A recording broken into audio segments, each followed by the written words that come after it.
Para ibu fitan azani Allah wa iyyakum. Oleh karena itu sering anak nasihatkan di banyak kelas.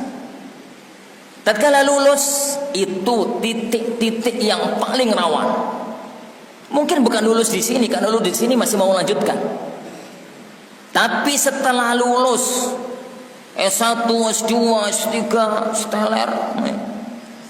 Ini setelah lulus dan siap untuk terjun ke lapangan, tatkala itulah keikhlasan kita benar-benar diuji sebagai penuntut ilmu. Maka anak sering nasihatkan ya akhwan. Pertama, yang dijadikan pertimbangan kalau setelah lulus dan siap untuk memilih pesantren mana kita akan ngajar, pertama, pilih salah satu dari 3. Dan jangan pilih yang keempat kecuali antum punya hujah di hadapan Allah, bisa menjawab pertanyaan Allah nanti di padang mahsyar. Pertama, pilihan yang pertama, antum pulang ke kampung halaman, babat alas di kampung halaman, karena mereka adalah orang-orang yang paling berhak untuk kita dakwah. Wa anzir ashiratakal aqrabin. Berilah peringatan kepada orang-orang terdekat.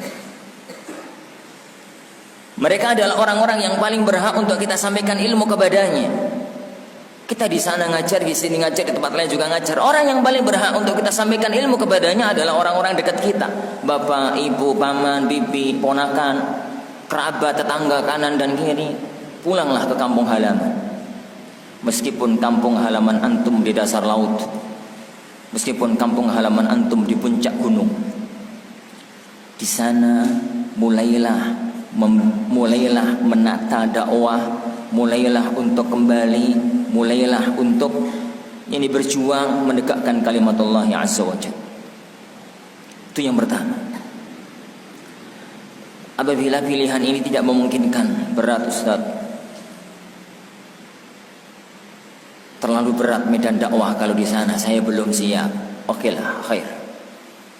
Kalau memang medan di kampung terlalu berat dan tidak memungkinkan bagi kita untuk bisa pulang, maka menetaplah antum di pesantren ini.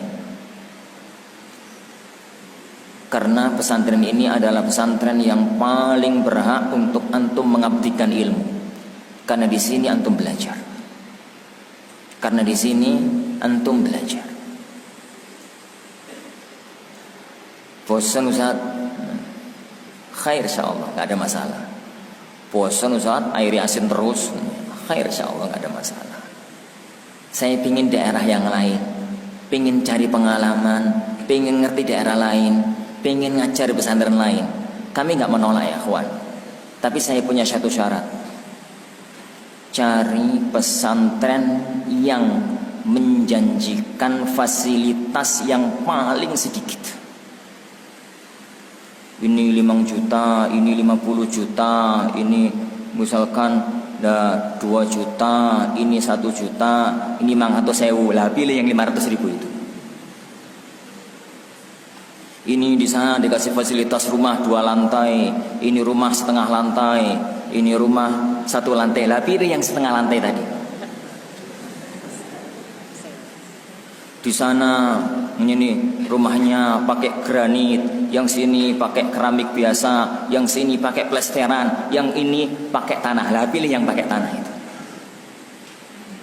Pilih ya akhwan. Dari semua yang menawari antum, pilih pesantren yang menjanjikan dunia paling sedikit. Karena itulah titik keikhlasan. Karena kalau pulang ke sana ya akhwan, itu benar-benar ikhlas lillah, harapin dole opo. Kalau mau cari uang bisa saya ke pesantren A, tapi kita ke pesantren B karena di sana benar-benar gurunya nggak ada, benar-benar mesakne, benar-benar apa, kita babat alas di sana.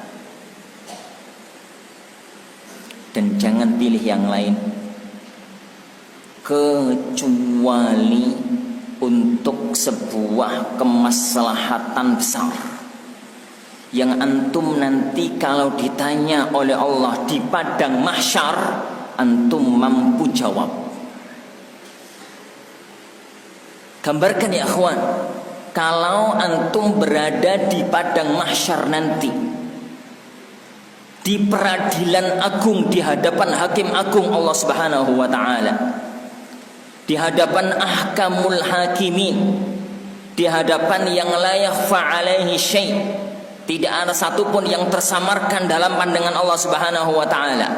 Kalau nanti peradilan agung itu Allah bertanya, wahai hambaku, tatkala kamu lulus Al-Furqan, kemudian kamu ditawari banyak pesantren untuk ngajar, kenapa kamu milih di pesantren A?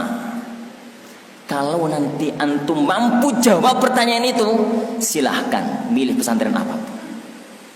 Tapi kalau kira-kira nggak mampu jawab pertanyaan itu, hati-hati. Ini perkara besar, akhwan. Keikhlasan ini perkara besar. Mampukah kita nanti di hadapan Allah mengatakan, karena di pesantren A gajinya lebih gede, Ustaz? Mampu ngomong begitu di hadapan Allah? Karena di pesantren A rumahnya 2 lantai, Ustaz. Nih kok Ustaz, yani, karena di pesantren A rumahnya 2 lantai, ya Allah. Mampu mengatakan itu di hadapan Allah nanti di padang mahsyar? Karena di sana dikasih fasilitas roda 4, ya Allah. Mampu mengatakan itu nanti di hadapan Allah? Tidak. Tidak ada seorang hamba pun mampu mengatakan itu di hadapan Allah Subhanahu wa taala. Maka jangan sampai dipojokkan kita di peradilan itu nanti gara-gara sikap kita sekarang di dunia. Masalah keikhlasan bukan masalah yang remeh, ya kawan. Ini masalah titik pokok segalanya. Ini masalah titik pokok segalanya.